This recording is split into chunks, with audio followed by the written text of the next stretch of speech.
आगे बढ़ते हैं। अब आपको बताते हैं कि कोरोना के मामले में भारत के लिए अच्छी खबर नहीं है। रूस को पीछे छोड़ते हुए भारत दुनिया में कोरोना के संक्रमित देशों में अब तीसरे नंबर पर आ गया है। देश में करीब 7 लाख लोग कोरोना संक्रमित हो चुके हैं। लेकिन इन सब के बीच दिल्ली से एक अच्छी खबर है।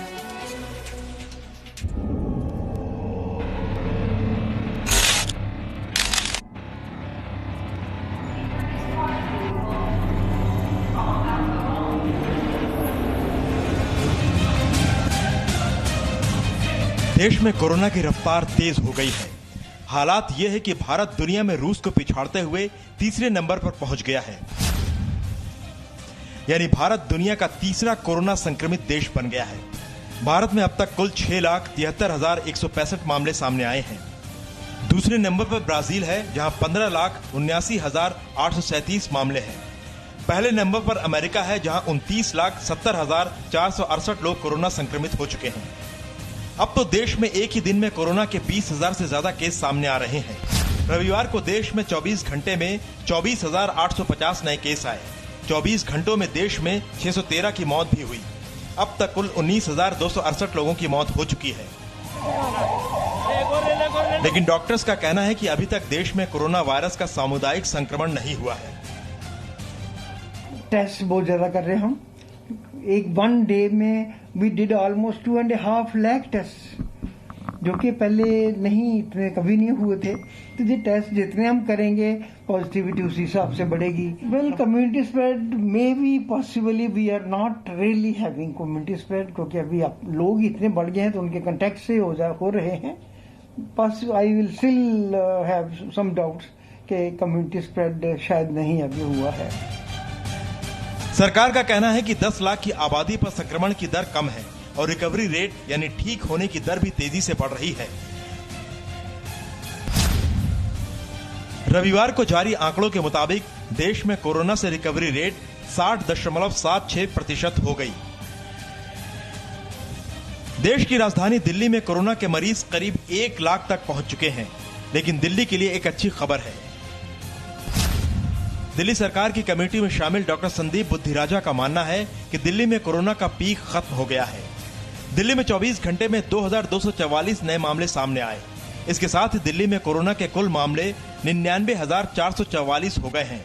इसमें से 71,339 लोग ठीक हो चुके हैं। है कि 27 जून से पहले लगभग 3400 केसेस होते थे, लेकिन अब जो है उनमें थोड़ी गिरावट भी आई है। तो कहीं ना कहीं लग रहा है कि दिल्ली के अंदर थोड़ा सा शायद रुकाव आ रहा है। लेकिन इसके साथ में एक टैगलाइन भी है कि लोग जो हैं वो बिल्कुल भी लापरवाह ना हो कि अब ये चीज कम हो रही है। लापरवाही बिल्कुल इसके अंदर खामियाजा भुगत सकती है और ये जो भी कम हो रहा है ये थोड़े पीरियड के लिए हुआ है। इसको आगे ऑब्जर्व करना बड़ा जरूरी है। देश में कोरोना के ज्यादातर मामले महाराष्ट्र, दिल्ली और तमिलनाडु से ही आ रहे हैं। लेकिन जानकारों का कहना है कि उन राज्यों पर नजर रखनी होगी जहां मामले तो कम हैं, लेकिन धीरे धीरे बढ़ रहे हैं। ब्यूरो रिपोर्ट, जी मीडिया। वहीं देश में 3 महीने से बंद एएसआई संरक्षित ऐतिहासिक स्मारक पर्यटकों के लिए आज से खुल जाएंगे। लेकिन ताजमहल फिलहाल नहीं खुलेगा, क्योंकि ये कोरोना के कंटेनमेंट जोन में आता है। सूर्य मंदिर, लाल किला, कुतुब मीनार, सांची स्तूप जैसे स्मारक खुल जाएंगे। पर्यटकों को काउंटर से टिकट नहीं मिलेगा, बल्कि ऑनलाइन टिकट खरीदना होगा। देश की धरोहर, ये वो इमारत है जिसे देखकर हर किसी के मुंह से सिर्फ एक ही शब्द निकलता है, वाह ताज। ताजमहल भारत की शान भी है और पहचान भी, और उसे यूनेस्को ने विश्व धरोहर घोषित किया हुआ है। दुनिया में 2 ही तरह के लोग हैं, एक वो जिन्होंने ताजमहल को देखा है और दूसरे वो जिन्होंने ताजमहल को नहीं देखा है। जो ताजमहल को देख पाए वो अपने आप को खुशकिस्मत मानते हैं। लेकिन ताजमहल देखने वालों को अभी कुछ और दिन इंतजार करना पड़ेगा। आगरा में कोरोना के बढ़ते संक्रमण को देखते हुए प्रशासन और पुरातत्व विभाग ने आगरा के ऐतिहासिक स्मारकों को न खोलने का फैसला किया है।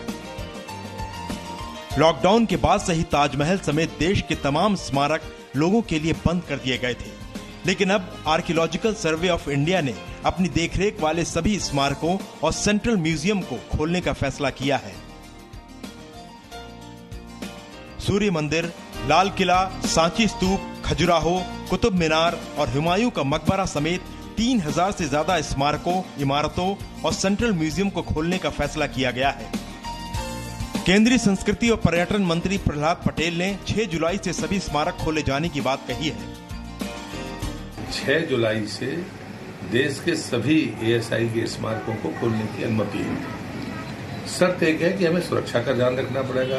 कोई ऐसा क्षेत्र है जहां पर अभी भी रेड जोन है, ये राज्य सरकारें स्वाभाविक तरीके से उसका फैसला करती हैं। लेकिन भारत सरकार की तरफ से हमने वो सारे के सारे स्मारकों को खोलने की अनुमति दी है कि अभी एक प्रतिबंध हट गया है, पर यह है कि स्थानीय परिस्थितियों को देखकर सुरक्षा का ध्यान रखते हुए स्मारक की भी और आने वाले पर्यटकों की तो उस सुरक्षा के मापदंडों के आधार पर वो स्मारक खुल सकते हैं।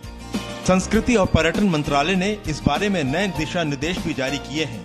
गाइडलाइन के मुताबिक नॉन कंटेनमेंट जोन के ही स्मारक खुलेंगे, ई टिकट से ही प्रवेश मिलेगा, विंडो टिकट नहीं मिलेगा।